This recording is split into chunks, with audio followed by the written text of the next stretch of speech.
Assalamualaikum warahmatullahi wabarakatuh. Oke teman-teman, kembali lagi di sini bersama Hafiz SF Channel yang insya Allah akan konsisten terus membahas tentang perburungan atau di dunia kicau. Oke, awal pagi ini yang cerah, semoga kita semua selalu dalam lindungan Allah Subhanahu wa Ta'ala, dan teman-teman juga diberikan kesehatan, umur panjang, rezeki yang melimpah. Amin, amin ya Allah ya Rabbal Alamin. Oke, di bahasan kali ini kita akan membahas salah satu gaco dari Hafiz SF. Dan gaco ini boleh disebut legend lah, legend, tapi bukan legend di luar, legend di dalam ya. Legend di dalam arti Hafiz SF mempunyai amunisi, mempunyai murai yang legend, yaitu namanya murai bondol. Sedikit saya akan bercerita tentang murai bondol ini. Ini dulu bos saya ceritanya tuh belum suka main burung ya. Belum suka main burung, lalu dia nemuin burung lovebird yang lepas, dan dia berusaha keras untuk dapetin lovebird itu, tapi dia nggak bisa ya. Dan pada akhirnya dia kepikiran terus. Yang awalnya tuh sebenarnya gini. Awalnya tuh dia tuh benci banget sama pemain burung. Karena waktu zaman kuliah itu dia kan kalau kuliah kan berangkat naik motor ngelewatin arena gantangan. Nah, di situ pasti macet. Setiap lewat situ pasti macet. Dia paling benci banget sama orang-orang yang suka gendong-gendongin burung. Tapi lama-kelamaan yang tadinya benci sekarang malah jadi cinta. Berawal dari dia meminang bondol. Bondol dari usia bener-bener 15 hari dia lolohin. Ada asistennya bos saya namanya Mas Gun ya, dilolohin sama Mas Gun sampai sekarang. Usianya ini bondol kurang lebih udah 4 kali urakan ya, udah 4 kali mabung. Dan posisinya sekarang bondol lagi dolong ekor, bahkan bulu sayapnya juga masih ada yang belum copot ya. Bulu sayap masih ada yang belum copot. Terus kebiasaannya bondol yaitu kayak gini, mangap. Dari kecil dia tuh suka mangap, nggak tahu ya kenapa ya. Dulu bondol ini ada di Bekasi. Dan datang ke Pangandaran itu kurang lebih baru 4 bulanan lah. 4 bulanan. Dan prestasi yang didapat di bondol ini lumayan ya, udah lumayan ya. Waktu di Bekasinya juga paling besar itu di Piala Pak Anies Baswedan lah waktu itu ya. Dia masuk ke 1 dan 2. Untuk di Pangandaran sendiri ya dia udah lumayan lah. Udah lumayan apa istilahnya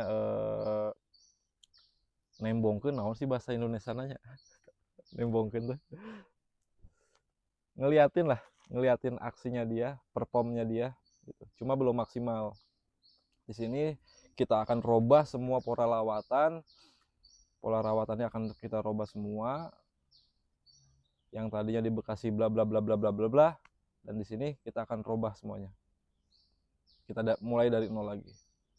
Boleh dibilang bondol sekarang keadaannya waktu datang ke Pangandaran itu keadaannya dalam kondisi rusak ya.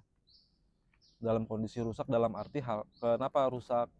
Karena waktu zaman pastolnya itu terlalu digeber, terlalu sering digantangin, dan pada akhirnya dia punya faktor yang tinggi dan sempat cabul juga. Oke, ngebahas masalah cabul, ini ada salah satu subscriber kita yang bertanya ya, atas nama Happy Day Dede. Om, gimana sih caranya menyembuhkan murai yang suka cabul atau murai yang suka cabut bulu ya? Tolong dibahas. Oke, sekarang kita akan coba bahas tentang murai yang cabul.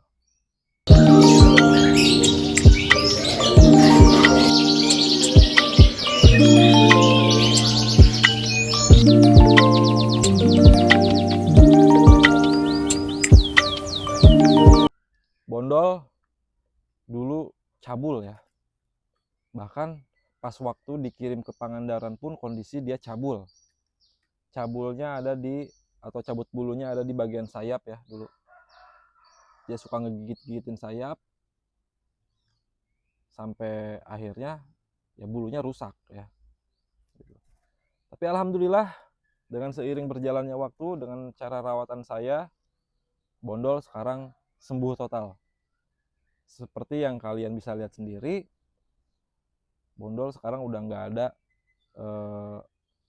gigit-gigit ke sayap atau ke bulu-bulu yang lainnya ya. Ada beberapa hal atau ada beberapa faktor yang menyebabkan murai menjadi cabul. Salah satunya yaitu kalahnya mental. Kita flashback lagi ke bahasan yang tadi saya bahas. Dulu di saat bondol, murai bondol ini pastol, sering banget digantangin, bahkan seminggu bisa 3 kali 4 kali gantang, dan sekalinya ngegantang itu bisa 3-4 kali naik ya. Sebetulnya di situ kurang bagus ya untuk murai yang pastol, sering banget digantang atau sering banget di track, itu kurang bagus. Kalau bisa diminimalisir untuk di track atau digantangin. Minim-minimnya itu 2 minggu sekali lah gitu kan. Walaupun tingkat faktornya dia mentalnya bagus, tapi kalau misalkan kita pola rawatannya salah dan kita berambisi untuk menang di arena gantangan karena pedenya kita punya murai yang fighter, nanti efek negatif bakal timbul, yaitu cabut bulu ya. Itu tadi satu hal yang membuat murai batu cabul, yaitu kalah mental. Di arena gantangan nggak semuanya murai itu pastol, murai itu seumuran sama murai kita. Ada juga murai yang udah berumur, ada yang udah 2 atau 3 kali urakan atau pabungan, dan dia bisa, atau misalkan kalah dari segi tembakan gitu kan, istilahnya ketembak sama burung lain, itu bisa ya menyebabkan cabul. Faktor yang kedua yang menyebabkan cabul itu adalah pola rawatan yang kurang pas. Ya, makanya pemberian EF itu tuh harus sesuai dengan karakter burung. Ada yang minta banyak, ada yang minta sedikit gitu kan, tergantung dari karakter burung itu sendiri. Jadi teman-teman harus bisa pintar-pintar memahami tentang karakter burung itu gitu.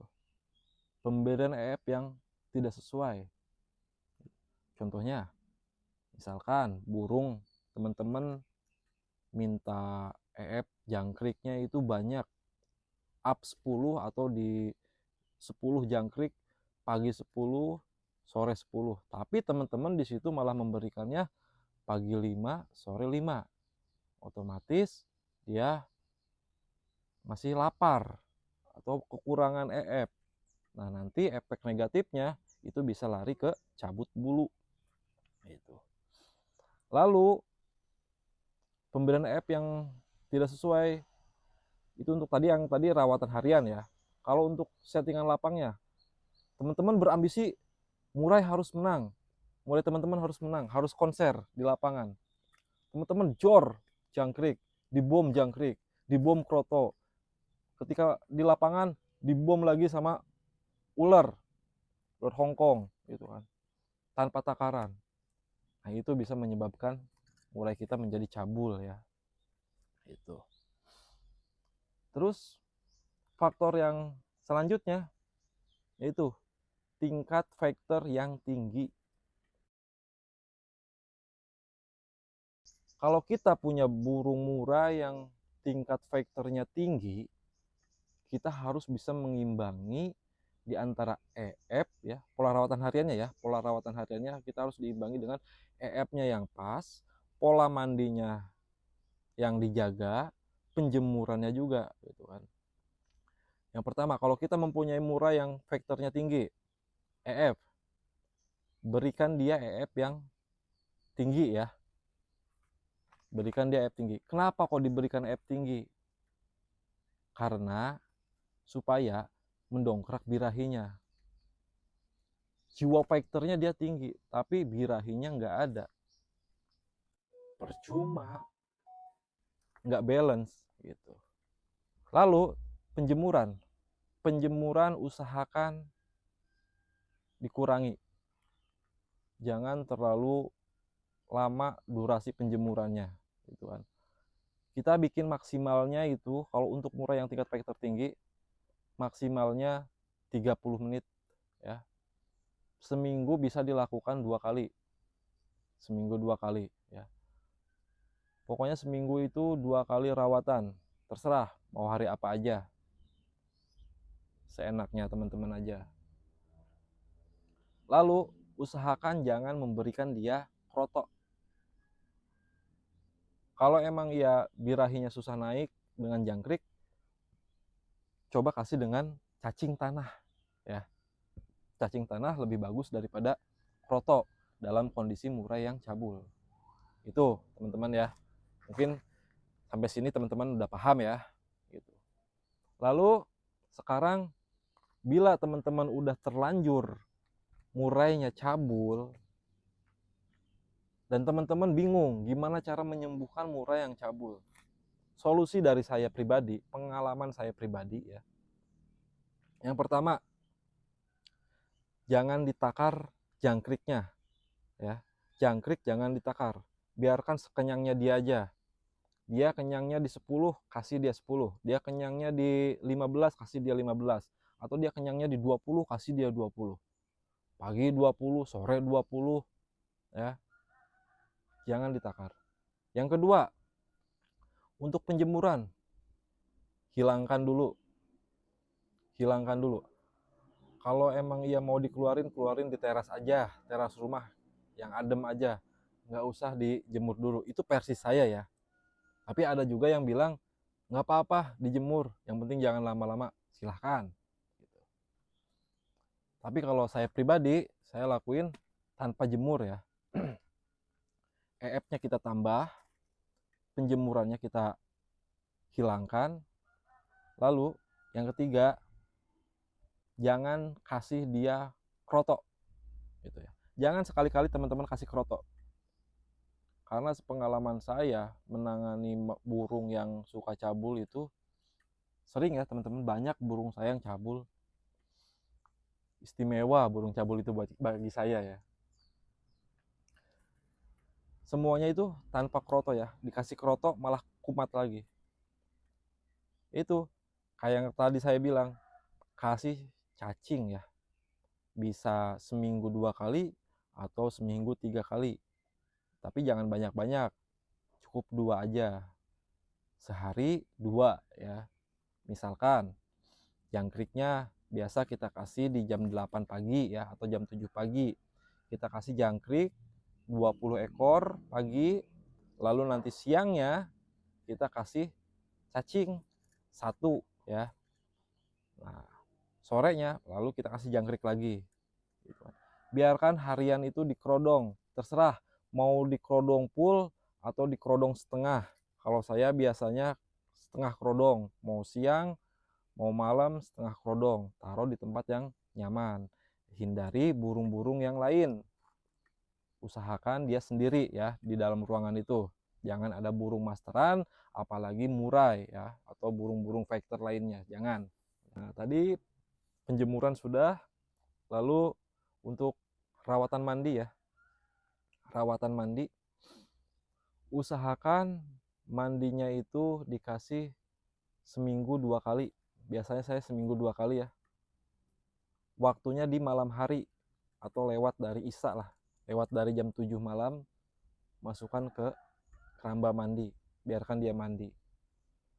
Setelah mandi, angin-angin sekalian di embun malam gitu, supaya suhu tubuhnya dia tuh adem ya teman-teman.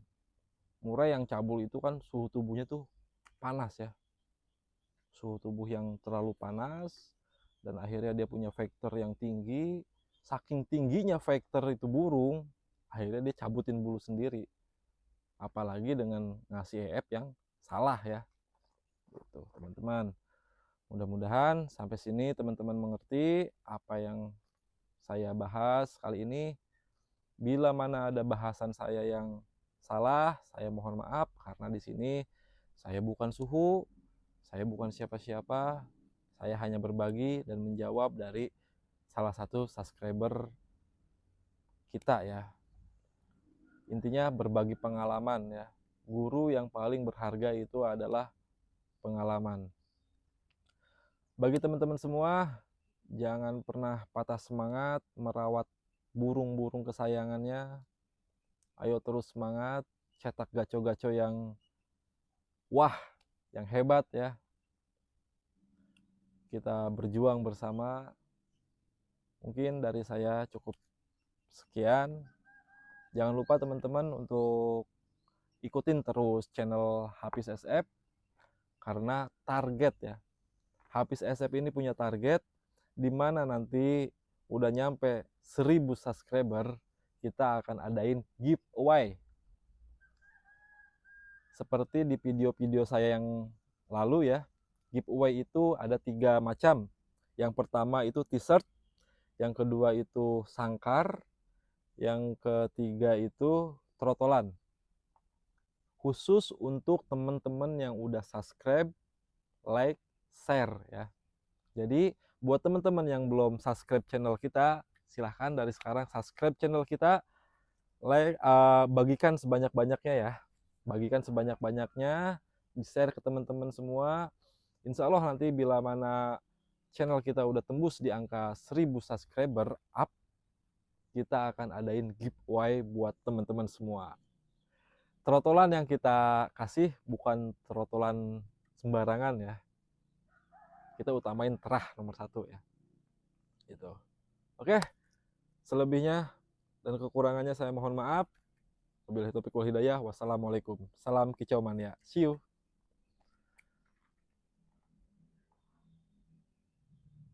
Cek cek cek cek cek 1 2 cek cek cek. Sorry.